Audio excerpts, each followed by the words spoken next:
How to change primary currency on PayPal. Hi everyone, welcome back to our channel, The Solution Guy. So in today's video, I will simply guide you on how you can actually change your primary currency on PayPal. So make sure to watch the video till the end.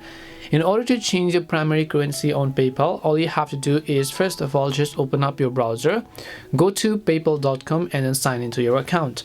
Then once you sign into your account, at the very top you'll find the option called wallet. Just click on the wallet button.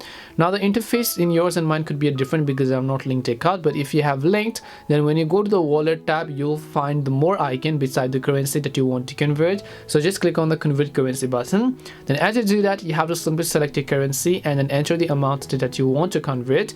Then the conversion rate will be displayed on this specific page right over here. Then just click next and then confirm the conversion and your currency will be successfully changed. But for that, you have to come to the wallet tab and make sure you've already linked a card or payment method. This is how you can convert your primary currency on PayPal. We hope the video was really helpful. And if it did help you, make sure to leave a like and subscribe to our channel. And if you have got any more questions, then feel free to leave them down. Thank you very much for watching till the end of this tutorial and see you in this next video.